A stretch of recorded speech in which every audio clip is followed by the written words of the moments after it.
I never thought a simple complaint could turn my life upside down. One day I got a letter, another HOA warning, but this time something felt off. I had been meticulous. I followed the rules down to the letter. Every lawn trimmed, every fence painted, every garbage can hidden from view. Yet somehow I was being punished for what they called a violation. The words on the paper felt absurd, almost mocking. I read them twice, hoping I had misunderstood. But no, the HOA board had marked me as guilty, and the fine was steep. I paused in disbelief, staring at the envelope like it might suddenly explain itself.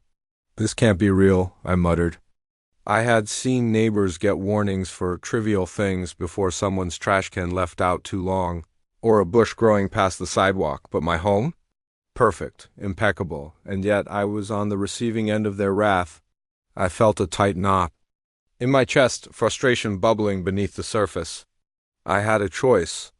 I could ignore it, pay the fine, and pretend this was just another bureaucratic nightmare. Or I could find out why. Curiosity won. That evening I decided to attend the next HOA meeting.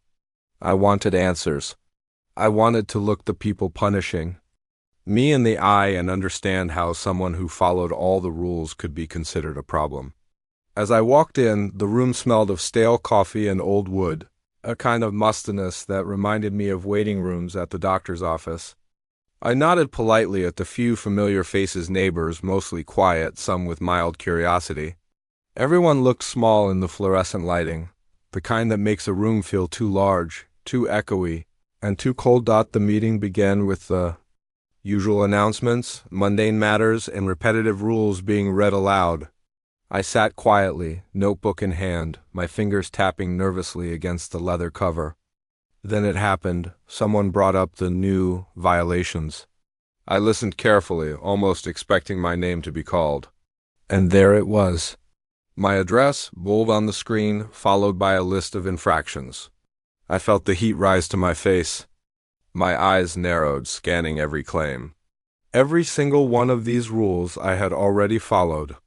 Or so I thought. As the board members read aloud, I noticed something strange.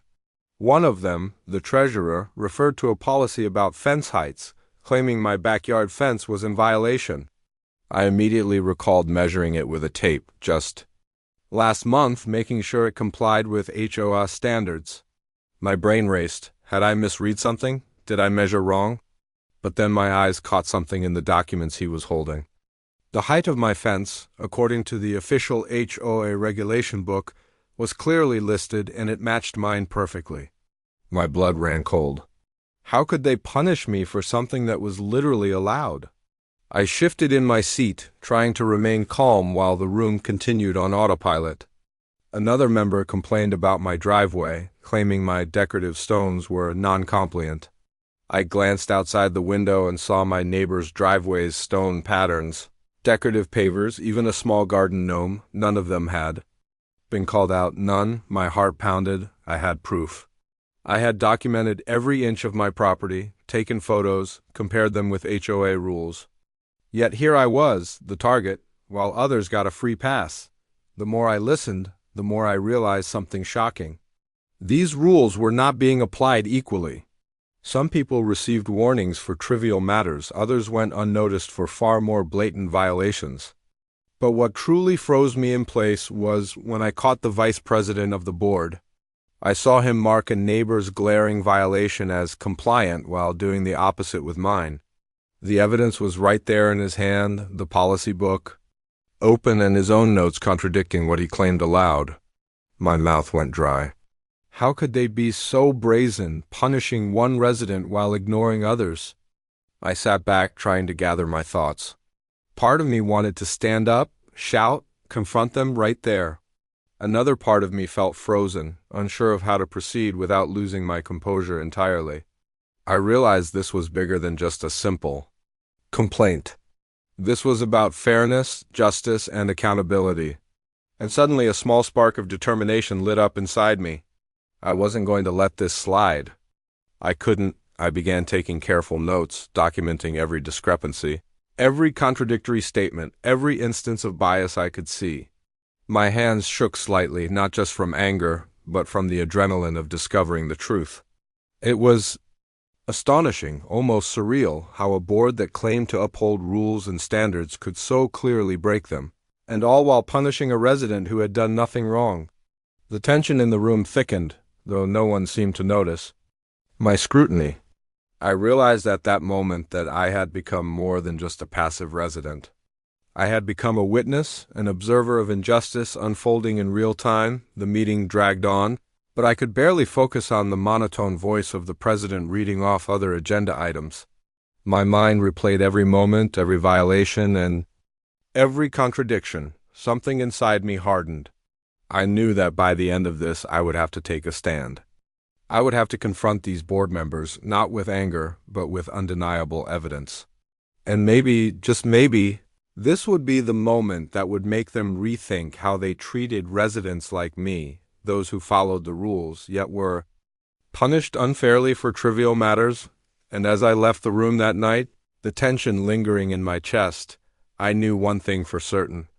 I had stumbled upon something that went far beyond a single complaint. Something about fairness, accountability, and hypocrisy was exposed in plain sight, and I couldn't ignore it. I couldn't let it slide. The next day, I couldn't stop thinking about what I had seen. Every detail, every contradiction replayed in my mind like a slow-motion film. I knew I had to act carefully. Charging in recklessly could make things worse, but sitting back and letting them continue their hypocrisy was no longer an option. I needed proof, undeniable evidence that showed the board breaking their own rules while punishing me unfairly. I spent the morning reviewing my notes from the meeting. Every rule, every clause, every sentence in the HOA handbook was now my reference point. I pulled out photos I had taken of my property over the past year, carefully labeled and dated. The fence, within the legal limit, the driveway stones, fully compliant trash cans, always hidden after collection day. Every inch of my home was meticulously documented, and yet the board had the audacity to claim violations. I felt a mix of disbelief and anger. How could people entrusted with fairness be so careless, or perhaps so intentional in their hypocrisy? That evening I decided to return to the HOA office under the pretense of asking for clarification. I wasn't going to confront them just yet. I needed them to underestimate me. Walking in, I smiled politely at the receptionist, careful not to show any sign of my growing frustration.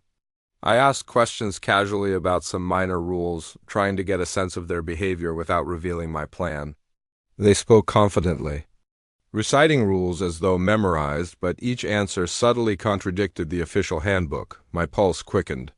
I realized I was gathering the final pieces of the puzzle. Over the next few days, I quietly observed the board's interactions with other residents. I watched meetings, listened to complaints, and paid attention to who was disciplined and who wasn't. It became painfully clear there was a pattern. Minor infractions were magnified for some residents while overlooked for others. I even saw board members bending rules for friends and acquaintances while insisting others strictly follow trivial details. The hypocrisy was staggering, and I felt a surge of determination. I wasn't just fighting for myself anymore. I was gathering the truth for everyone who had been unfairly treated. Then came the moment that left me completely speechless. During one meeting, a neighbor someone I had barely spoken to before was called out for a supposed violation of the landscaping policy. I watched closely, expecting the same strict scrutiny that had been applied to me. But to my shock, the board completely ignored the obvious breach. Their notes even contradicted the written rule in front of me, yet no fine, no warning, no consequences were given. My jaw dropped. I realized I had finally caught them in their own game, and the evidence was right in front of my eyes. I discreetly took photos and screenshots, careful not to draw attention. Each image, each document was another piece of proof that the board had been selectively enforcing rules. My anger mixed with disbelief. How could people behave so boldly, knowing someone was watching? And yet, there it was, all laid bare, their authority unmasked by their own actions. I felt a strange combination of triumph and anxiety. I had discovered the truth, but now I had to decide what to do with it. The tension escalated further when I finally confronted a board member in private. Calmly, I presented my evidence, the photos, the handbook, and the notes from previous meetings. The reaction was subtle but telling. The smugness I had seen during public meetings vanished, replaced by unease. They tried to deflect, to rationalize, but every explanation crumbled under the weight of indisputable proof. For the first time, I felt a sense of power. Not arrogance, not revenge, but clarity. The injustice had been exposed, and I held the undeniable evidence. Yet, even as I prepared to take the next step, doubt crept in. Would anyone believe me? Could one resident really hold an entire board accountable? My mind raced with questions. But I knew I couldn't stop now. I had to bring this truth to light, not just for myself, but for every neighbor who had suffered silently under the board's selective enforcement. The stakes had never been higher. Finally, the day came when I scheduled a meeting with the full HOA board. Walking into the room, I felt my heart hammering, adrenaline surging. Each board member looked confident, unaware that the narrative was about to shift. I laid out every piece of evidence systematically, carefully pointing out contradictions. Selective enforcement and blatant hypocrisy. My voice remained steady, but inside I felt a whirlwind of emotions, anger, relief, and anticipation all rolled into one. The room grew tense.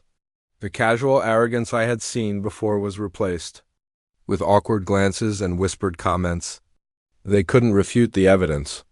They couldn't twist the rules to their favor. The weight of their own hypocrisy had finally caught up to them, and in that moment I realized something profound. Fairness, integrity, and truth could prevail, even against those who wielded power without accountability. As the meeting ended, the atmosphere had shifted. There was a mixture of silence, reluctant acknowledgement, and the faint trace of unease among the board members. I walked out, exhausted but invigorated. The injustice had been exposed. I had been prepared for confrontation, for denial, for hostility, but the truth was undeniable. My small act of courage, combined with careful documentation and persistence, had revealed a larger reality. Those entrusted with authority were not always trustworthy, and it sometimes takes one person willing to observe and speak up to shine a light on their misconduct. Walking home, I felt a quiet sense of satisfaction. I hadn't just fought for myself, I had set a precedent, a reminder that rules exist to be followed equally, not bent to favor a few. And while the battle wasn't entirely over, I now knew that knowledge, evidence, and courage were powerful tools, capable of exposing even the most brazen violations. The story was far from finished, and I knew Part 3 would hold the ultimate resolution, where the consequences of my discovery and the board's hypocrisy would finally unfold. The day of reckoning arrived. I walked into the HOA meeting room, my notes and evidence carefully organized, my mind focused on every detail. The room smelled of polished wood and stale coffee, the same place where I had first witnessed their hypocrisy. Board members looked calm, smug, even, confident that they could brush aside any challenge. But today was different. Today I had proof, documentation, and patience on my side. I started calmly, presenting each violation and contrasting it with their own rules. I displayed photos, timestamps, official HOA guidelines, and my notes from previous meetings. I explained, without a hint of anger, how my property was fully compliant, while others had been ignored for far more blatant infractions. The tension in the room thickened with every piece of evidence I revealed. At first, some board members tried to dismiss my points, muttering excuses, claiming misinterpretation, or blaming administrative errors. But every time I had a counter photographs, official rules, and dates that could not be denied, their faces shifted from confidence to unease. I could see the cracks forming. The smug arrogance I had seen in previous meetings melted under the weight of truth. One member, the vice president, attempted a personal attack, insinuating that my complaints were overblown or that I was being overly critical. I remained calm, letting the evidence speak louder than words. I realized that anger would weaken my position, but calm, meticulous presentation would make their hypocrisy undeniable. Slowly, the room began to quiet. Neighbors who had been watching with subtle curiosity now leaned in, Noticing the details and contradictions, I pointed out as the presentation progressed. The board could no longer argue. They stumbled over their own rules, their selective enforcement, and the blatant inconsistencies in their records. For the first time, I felt a subtle shift in the room's energy. It was no longer about me alone. It was about accountability, fairness, and exposing how rules were being misused for favoritism. My voice, steady and firm, carried through the room as I concluded the final point: that their actions had punished me unfairly while protecting others who violated the same rules. A long silence followed. The board members exchanged uneasy glances. I could see the weight of realization settling on their shoulders. They knew they had been caught. I had documented their selective enforcement and hypocrisy in a way that could not be ignored. Finally, the president cleared his throat, attempting to regain composure. He nodded slowly, acknowledging the evidence, and after a pause, promised corrective action would be taken. While it wasn't an immediate apology, it was the recognition I had been waiting for. As the meeting ended, I packed my notes, feeling a mix of exhaustion and quiet triumph. I hadn't just defended myself, had stood up against unfair treatment, exposing the double standards and hypocrisy that had gone unchecked for too long. Walking out of the room, I noticed the faces of neighbors who had witnessed the process. Some nodded subtly in approval, while others looked surprised at the sheer courage it took to challenge authority. I felt a quiet pride, not in confrontation, but in knowing that truth had prevailed.